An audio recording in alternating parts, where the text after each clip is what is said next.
नमस्कार, Uttarakhand news 24.com में आपका स्वागत है। मैं रितु सिंह। पेश है आज के समाचार।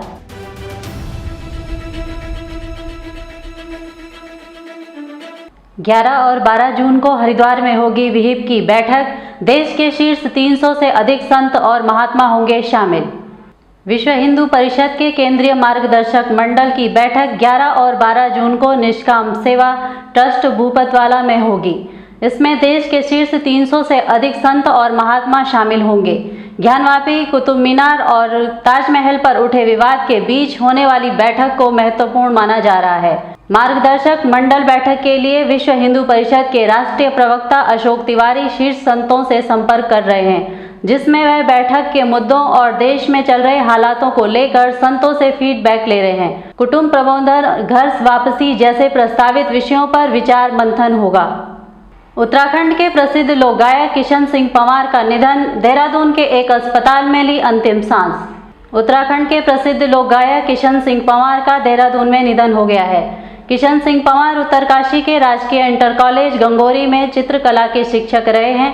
शिक्षण कार्य के साथ सृजन और एक पहाड़ी लोकगीतों को गाने का अंदाज किशन सिंह पंवार का सबसे अलग रहा है। किशन सिंह पंवार ने 70 साल की उम्र में देहरादून के अस्पताल में अंतिम सांस ली। किशन सिंह पंवार के निधन पर प्रसिद्ध लोक गायक नरेंद्र सिंह नेगी, जागर सम्राट प्रीतम भरतवाण, उत्तरकाशी संवेदना समूह के अध्यक्ष जयप्रकाश राणा, लोक गायिका मीना राणा, अनुराधा निराला ने शोक व्यक्त किया है। उत्तराखंड की ग्रामीण आर्थिकी संवारेगा रीप। 951 करोड़ की योजना स्वीकृत। उत्तराखंड में ग्रामीण आर्थिकी संवारने के मद्देनजर 40,000 से अधिक स्वयं सहायता समूहों, कृषि उत्पादक समूहों, क्लस्टर फेडरेशन समेत अन्य संगठनों से जुड़े 560 लाख व्यक्तियों की आय अब दोगुनी होगी। इसके लिए राज्य में अंतर्राष्ट्रीय कृषि विकास कोष IFAD के सहयोग से चलने वाले rural enterprises acceleration project REAP के लिए 951 करोड़ रुपए की योजना स्वीकृत की गई है। केंद्र सरकार और IFAD के मध्य इस बारे में समझौता ज्ञापन पर हस्ताक्षर हुए। परमार्थ निकेतन में केरल के राज्यपाल आरिफ मोहम्मद खान ने की गंगा आरती। परमार्थ निकेतन के अध्यक्ष स्वामी चिदानंद सरस्वती महाराज के जन्मदिन महोत्सव सेवा सप्ताह के तहत सोमवार को केरल के राज्यपाल आरिफ मोहम्मद खान गंगा आरती में शामिल हुए। इस मौके पर विभिन्न क्षेत्रों में सराहनीय सेवाओं के लिए 5 लोगों को गंगा अवार्ड प्रदान किया गया। इस अवसर पर स्वामी चिदानंद सरस्वती को योग और स्वास्थ्य के क्षेत्र में वैश्विक स्तर पर किए जा रहे कार्यों के लिए integrated health and well being council की ओर से global well being icon award से सम्मानित किया गया। कार्यक्रम का संचालन साध्वी भगवती सरस्वती ने किया। पंडरासु योजना से जुड़े 50 गांव में पेयजल संकट।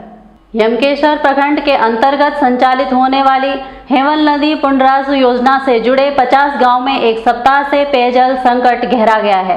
15,000 ग्रामीण प्राकृतिक जल स्रोत पर आश्रित होकर रह गए हैं। पंपिंग योजना पूरी तरह ठीक है, लेकिन लो वोल्टेज की समस्या के कारण योजना में लगे पंप सही तरीके से कार्य नहीं कर पा रहे हैं। पूर्व में पंपिंग योजना के समीप ही ऊर्जा निगम का ट्रांसफार्मर लगा था, जो कुछ समय पूर्व खराब हो गया है। हरिद्वार ऋषिकेश मेट्रो परियोजना की DPR तैयार, बनेंगे 20 स्टेशन। उत्तराखंड मेट्रो रेल परियोजना को लेकर काबीना मंत्री प्रेमचंद अग्रवाल ने उत्तराखंड मेट्रो के परियोजना निदेशक जितेंद्र त्यागी के साथ समीक्षा बैठक की। बैठक में MD जितेंद्र त्यागी ने बताया कि हरिद्वार ऋषिकेश में मेट्रो न्यू परियोजना की DPR तैयार हो चुकी है। इसमें 34 किलोमीटर की लंबाई में 20 स्टेशन बनाए जाने हैं, जिनकी लागत 2700 करोड़ रुपए होगी। MD जितेंद्र त्यागी ने बताया कि ISBT से गांधी पार्क तक 10 किलोमीटर तथा FRI से रायपुर तक 13 किलोमीटर तक मेट्रो के लिए DPR स्वीकृत होने के बाद भारत सरकार के इंस्टीट्यूट ऑफ अर्बन ट्रांसपोर्ट में कार्यवाही गतिमान है। बताया कि इसकी कुल लागत 1850 करोड़ रुपए है। इस पर अग्रवाल ने 6 माह के भीतर कार्यवाही को पूर्ण करने के बाद टेंडर प्रक्रिया को अमल में लाने के निर्देश दिए। DL रोड पर जाम लगने से लोग परेशान। DL रोड पर मंगलवार को सीवर लाइन के लिए सड़क की खुदाई के दौरान सुबह करीब 10 बजे सड़क के दोनों तरफ जाम लग गया। कार्यदायी संस्था द्वारा लोगों की सुविधा के लिए यहां चेतावनी बोर्ड भी नहीं लगाया गया था। ऐसे में आवाजाही के दौरान वाहन चालकों को कड़ी मशक्कत करनी पड़ी। इसके अलावा धूल मिट्टी के कारण भी व्यापारियों क्षेत्रवासियों को काफी परेशानी हो रही है। स्थानीय निवासी अनुज उज्जवल आदि ने जिला प्रशासन से व्यवस्था दुरुस्त करने की मांग की है। विज्ञान राज्य मंत्री से उत्तराखंड में ग्लेशियर अध्ययन के लिए अलग संस्थान की मांग। भाजपा प्रदेश प्रवक्ता रविंद्र जुगरान ने विज्ञान व प्रौद्योगिकी मंत्री डॉक्टर जितेंद्र सिंह को ज्ञापन सौंपकर उत्तराखंड में ग्लेशियर अध्ययन के लिए national centre for Himalayan glaciology राष्ट्रीय हिमालयी हिमनद संस्थान खोलने की मांग की। आईआईपी में सौंपे एक ज्ञापन में उन्होंने कहा कि जलवायु परिवर्तन के कारण पूरी दुनिया में ऐसे बदलाव देखने को मिल रहे हैं जिनका वैज्ञानिक अध्ययन किए जाने की बेहद जरूरत है। उपलब्ध ग्लेशियर डेटा भारत में साक्ष्य आधारित नीतिगत हस्तक्षेपों के लिए पर्याप्त नहीं है। ग्लेशियर रिसर्च क्षेत्र को नई ऊंचाइयों तक ले जाने की जरूरत है। अस्पतालों से हटाए कर्मचारियों ने शुरू किया आमरण अनशन।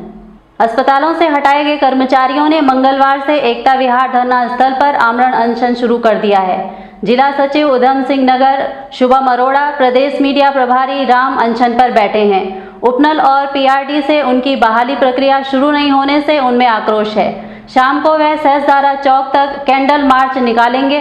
कोरोना काल में रखे 2200 कर्मचारियों को 31 मार्च के बाद हटा दिया गया था, जिसके बाद से वह आंदोलनरत हैं। केदारनाथ में उतरते समय लड़खड़ाया हेलीकॉप्टर, डीजीसीए ने चॉपर पायलटों के लिए जारी की एडवाइजरी। उत्तराखंड के केदारनाथ में 31 मई को उतरते समय थम्बे एविएशन का एक हेलीकॉप्टर हेलीपैड से टकराकर उछल गया और 270 डिग्री मुड़ गया।